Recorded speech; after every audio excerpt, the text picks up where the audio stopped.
going on YouTube? Today we're going to be testing out Suffix Revolve. So I'm kind of a braid whore. I've used every different kind out there. Personally, I always find myself coming back to the Berkeley X9. It's just been great for me with no wind knots, but I'm always looking for the next best thing. So currently I have what I feel is the best rod and reel combo for Finesse with the Vanford 2500 and the Great Lakes Finesse CX rod. But I'm running 12-pound braid on there, and the thing casts a mile with that setup. But I think I can get even more casting distance and a little more sensitivity with a lighter line. So I'm going to be bumping down to an 8-pound braid. And I'm really interested to try this new Revolve from Suffix. I've always had good success with 832, so I'd imagine this stuff will be just as good. But we're going to get this spooled up, and I think we're going to just go to a local pond that has a bunch of dinks in it, just for the sake of testing casting distance, wind knots, sensitivity, and maybe we'll put a couple little bass on there while we're at it. So let's work on getting this spooled up, and then we'll get out to the pond and see how it goes. All right, so we're about ready. Got a little bit of a fluoro backing going to the line. Crazy Alberto knot. That way we don't get any reel slip. Not that I've ever had an issue with that, but the Vanford spools are smooth. They don't have any kind of grip on them, so I personally just like to do that little bit of backing. You do what makes you happy, and the world will be good. So let's get the line on and get ready to go.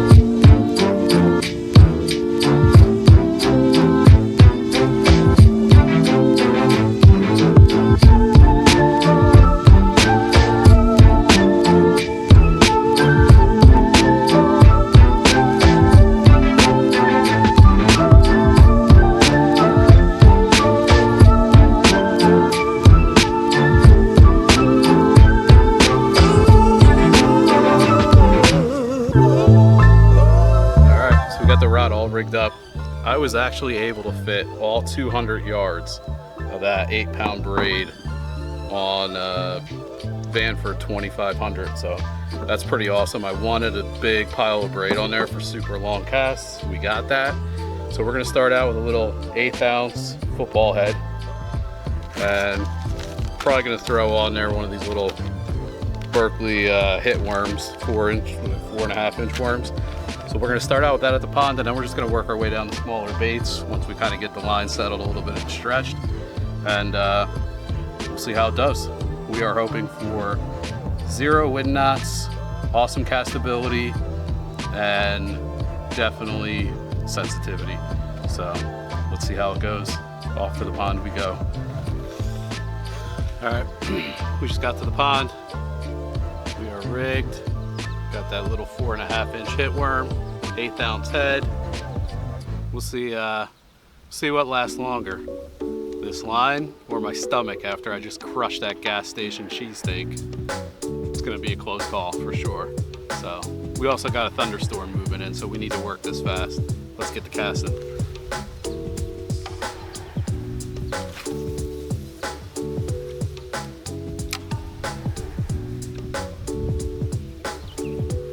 Not bad at all. Probably say 50-ish yards. Not bad. Let's get this line a little wet and then we'll reel it in and do another.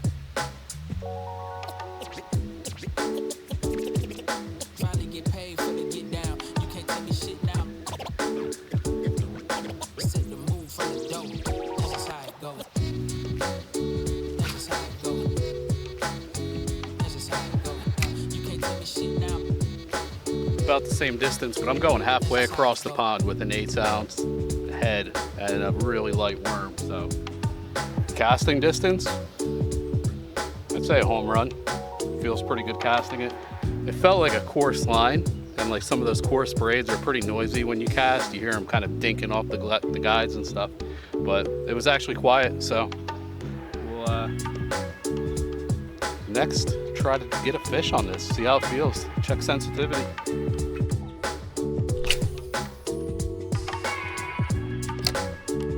Shit, we hit the pads. I wasn't expecting to go that far.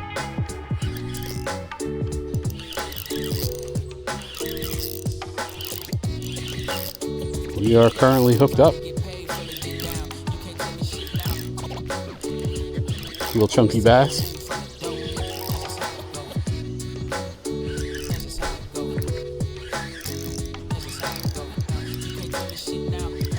Oh, we popped off. We horsed them.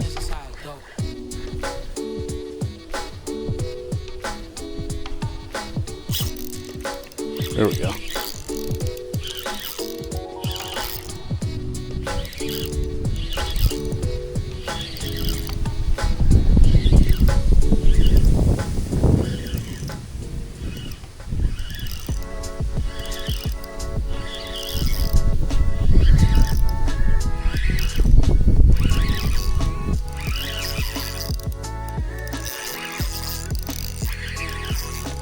Oh, got a fish in the grass. All right, got him out.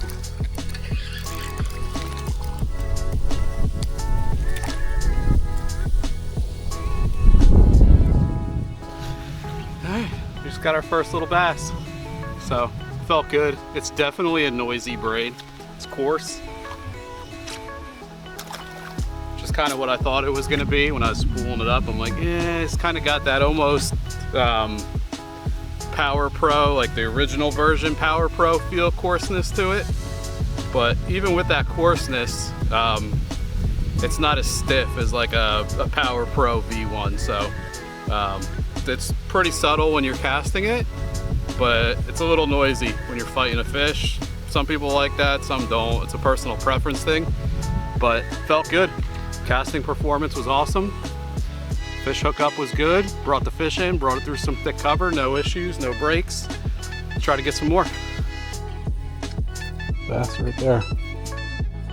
These fish are hanging shallow.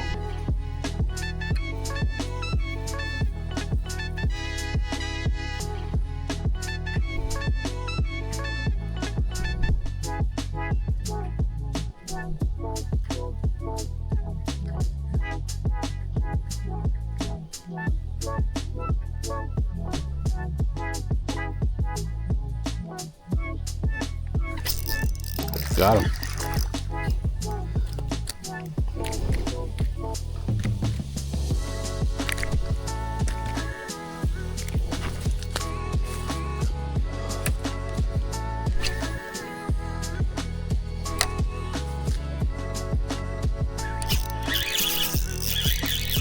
Hit that as soon as I hit the water.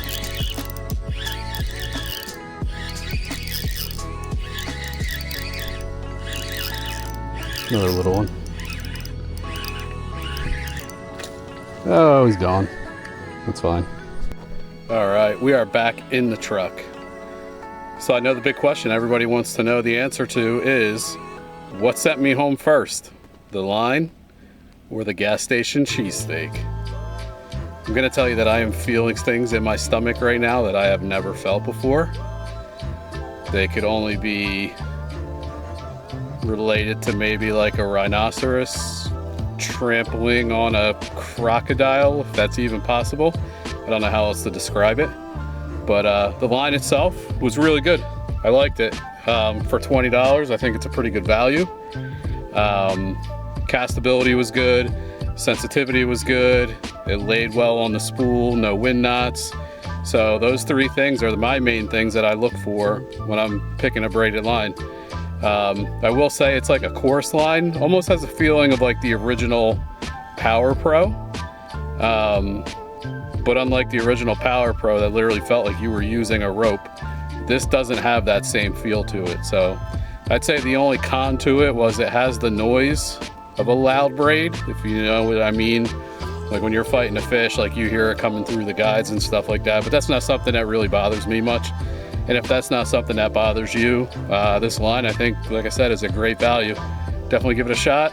Let me know what you think about it. And I want to do some more review videos. I'm constantly buying new tackle and always trying new things. And these review videos usually tend to do pretty well. So if there's some stuff you want me to check out, leave it in the comments. And I'll definitely pick some up if I don't already have it and give it a shot and let you guys know what I think. So until the next one, thanks for checking it out.